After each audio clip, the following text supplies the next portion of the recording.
The debate में आपका स्वागत है। आज हम उस दुनिया की पड़ताल कर रहे हैं जिसमें 11 करोड़ 50 लाख से ज़्यादा चैनल हैं यूट्यूब। ये एक ऐसी जगह है जहां सपने बनते हैं, लेकिन जैसा कि हमारा स्रोत बताता है, ये एक ऐसी जगह भी है जहां शायद 99% सपने टूटकर बिखर जाते हैं। और हाँ, यही आज हमारी चर्चा का केंद्र है। YouTube पर क्रिएटर्स के इस भारी इतनी बड़ी असफलता के पीछे की असली वजह क्या है? क्या ये प्लेटफॉर्म की ही बनावट है, एक ऐसी निर्मम संरचना जो असफलता को लगभग तय कर देती है, या फिर ये क्रिएटर्स की अपनी रणनीतिक खामियों, गलतियों और शायद झूठी उम्मीदों का नतीजा है? मैं ये तर्क दूंगा कि समस्या ये पूरी तरह से प्रणालीगत है। YouTube का जो ढांचा है और उसके एल्गोरिदम की वो रहस्यमयी चुप्पी, वो एक ऐसा माहौल बनाते हैं जहां ज्यादातर क्रिएटर्स का असफल होना पहले से ही तय है, चाहे वो कितने भी प्रतिभाशाली या कह लीजिए मेहनती क्यों ना हो।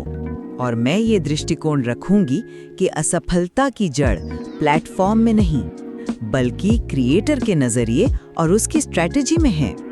देखिए, स्रोत सामग्री खुद इस बात पर जोर देती है कि जुनून और कड़ी मेहनत वो बिना सही योजना के बिल्कुल व्यर्थ हैं, और असल सफलता किस्मत से नहीं बल्कि सहनशक्ति और सही दिशा में किए गए प्रयास से मिलती है। देखिए, ये बहस प्रतिभा या मेहनत के बारे में है ही नहीं, ये सिर्फ आंकड़ों के बारे में है।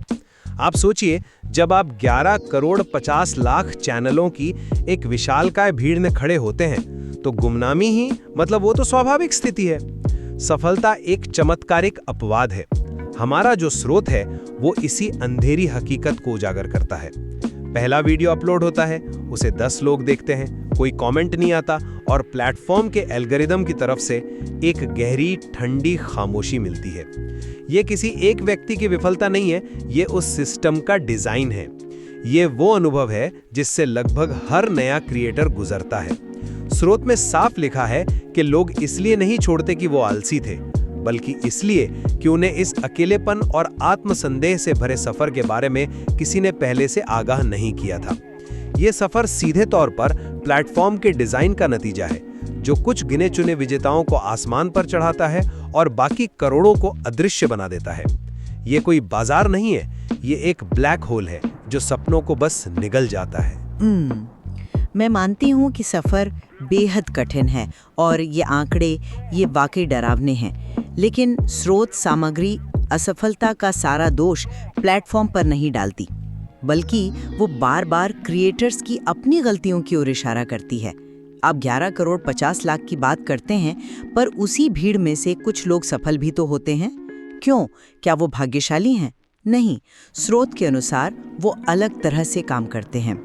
सामग्री में स्पष्ट रूप से लिखा है, अकेला जुनून बेकार है और बिना रणनीति के निरंतरता घातक है। ये प्लेटफॉर्म की समस्याएं नहीं हैं, ये क्रिएटर की योजना की कमियां हैं। जब स्रोत ये कहता है कि सफलता किस्मत से कम और सहन शक्ति से ज्यादा मिलती है, तो इसका मतलब है कि नियंत्रण क्रिएटर के हाथ में है। असफलता तब होती है जब क्रिएटर्स भ्रमों का पीछा करते हैं, जैसे ये सोचना कि रोज वीडियो डालने से कामयाबी मिल जाएगी। वो मात्रा पर ध्यान देते हैं, गुणवत्ता और स्ट्रैटेजी पर नहीं। तो मेरे हिसाब से समस्या दृष्टिकोण की है, प्लेटफॉर्म की नहीं। आप नियंत्रण की बात कर रहे हैं, लेकिन एक क्रिएटर उस चीज को कैसे नियंत्रित कर सकता है जिसे वो समझता ही नहीं? यहीं पर एल्गोरिथम की भूमिका आती है। स्रोत में एल्गोरिथम के भ्रम का जो जिक्र है वो बहुत महत्वपूर्ण है। जब एक क्रिएटर दिन रात मेहनत करके कुछ बनाता है और उसे ये पता ही नहीं चलता कि उसके काम को क्यों नहीं देखा जा रहा, तो ये उससे अंदर से तोड़ देता है। ये कोई पहेली नहीं है जिसे सुलझाया जा सके, ये एक काली दीवार है जिसके पार कुछ नहीं दिखता। ये एक ऐसी अपारदर्शी प्रणाली है जो क्रिएटर्स को अंधेरे में रखती है, जिससे वे खुद पर संदेह करने लगते हैं कि शायद मेरा कंटेंट ही खराब है, या शायद YouTube का सिस्टम ही टूटा हुआ है। ये सिस्टम की क्रूरता है। ये जानबूझकर जानकारी को छुपाना है ताकि क्रिएटर्स बस अनुमान लगाते रहें और अंत में थककर हार मान ले। मैं आपकी बात से पूरी तरह सहमत नहीं हूँ। भ्रम का मतलब ये नहीं है कि सिस्टम अनुचित है। इसका मतलब यह भी हो सकता है कि क्रिएटर ने उसे समझने की कोशिश ही नहीं की। स्रोत हमें साफ कहता है कि हमें भ्रमों का पीछा करना बंद करना होगा।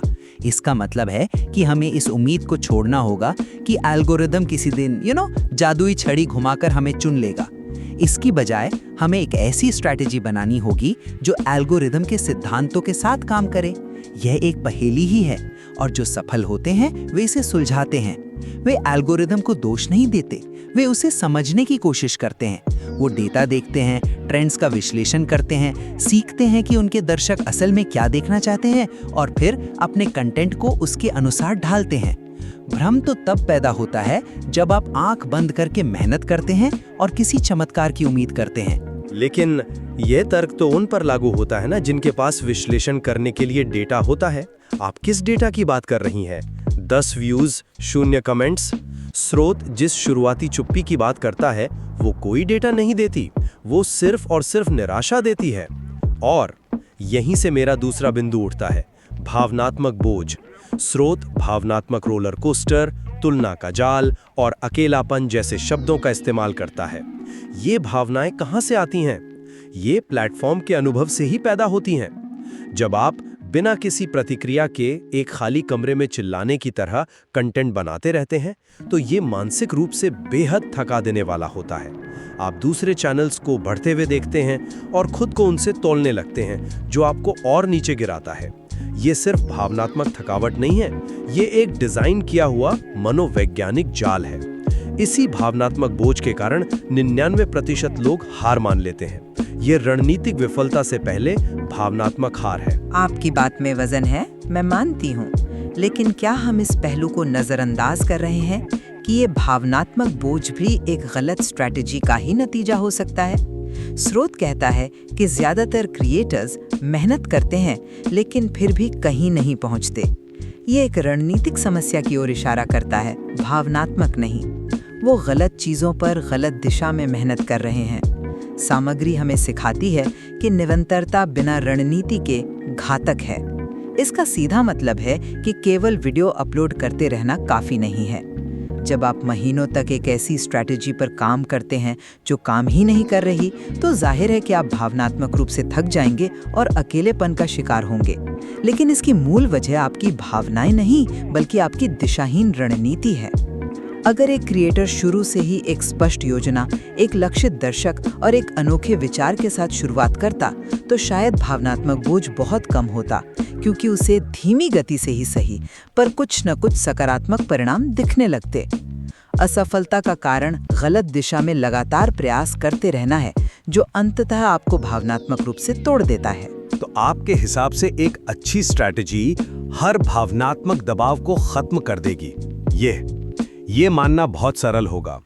आप ये मानकर चल रहे हैं कि एक सही रणनीति हमेशा परिणाम देगी।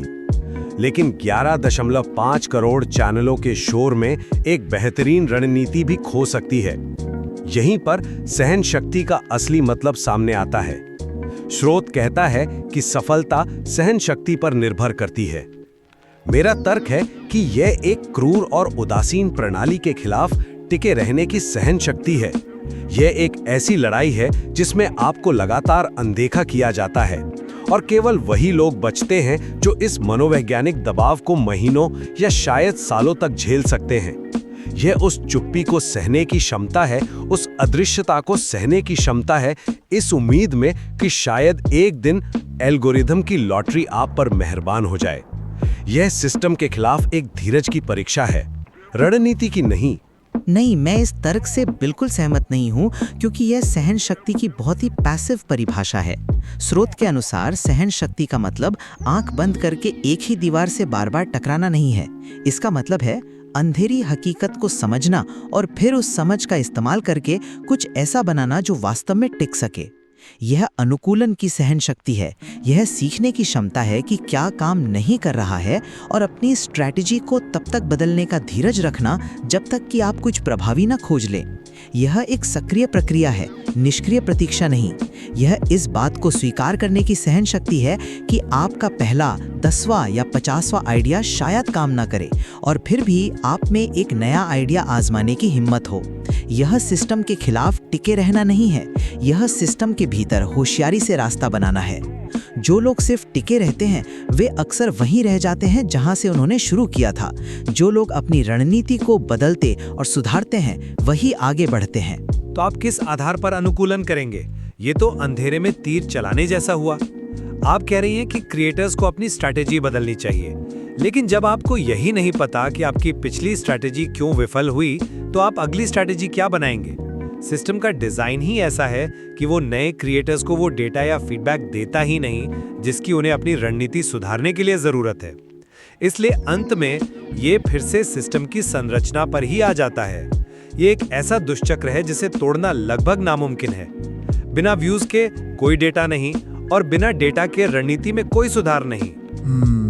मैं समझ सकती हूँ कि आप इस नतीजे पर क्यों पहुंचे, पर मेरा दृष्टिकोण इससे अलग है।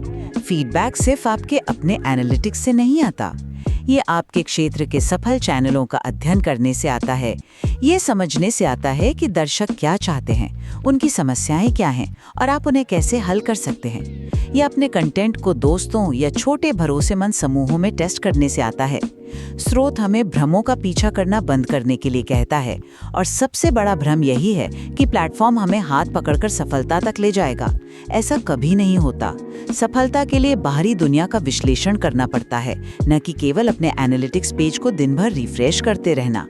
नियंत्रण अभी भी क्रिएटर के हाथ में है, अगर वे उसे सही जगह इस्तेमाल करना चाहें। ये मुश्किल है, पर नामुमकिन नहीं। अंत में मेरा मानना है कि स्रोत सामग्री एक ऐसे डिजिटल इकोसिस्टम को दर्शाती है जो अपनी विशालता और अपने अपारदर्शी डिजाइन के कारण स्वाभाविक रूप से असफलता पैदा करता है। 11 करोड़ 50 लाख चैनलों की दुनिया में चुप्पी और गुमनामी नियम है, अपवाद नहीं। यह एक संरचनात्मक बाधा है जिसे केवल व्यक्तिगत रणनीति या मेहनत से पार नहीं किया जा सकता। जब तक आप पहले से ही भाग्यशाली, साधन संपन्न या बेहद असाधारण नहीं हैं, तब तक सिस्टम आपको असफल होने के लिए ही तैयार करता है।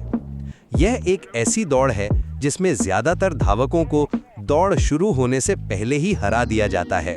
और मेरा पक्ष ये है कि जबकि चुनौतियां बहुत बड़ी और वास्तविक हैं, स्रोत सामग्री हमें ये भी बताती है कि असफलता पूर्व निर्धारित नहीं है। यह हमें चेतावनी देती है कि केवल जुनून और मेहनत ही काफी नहीं है। असफलता का मूल कारण एक टिकाऊ रणनीति की कमी, झूठी उम्मीदें पालना और उस मुश्किल सफर के लिए मानसिक रूप से तैयार न होना है जिसके बारे में स्रोत हमें आगाह करता है। नियंत्रण क्रिएटर के हाथ में है, लेकिन उन्हें यह समझना होगा कि ये एक मैराथन है, कोई 100 मीटर की दौड़ नहीं। इसके लिए तैयारी, अनुकूलन और सीखने की इच्छा की जरूरत है, सिर्फ उम्मीद की नहीं। ये तो स्पष्ट है कि YouTube पर सफलता का कोई एक सीधा या आसान रास्ता नहीं है।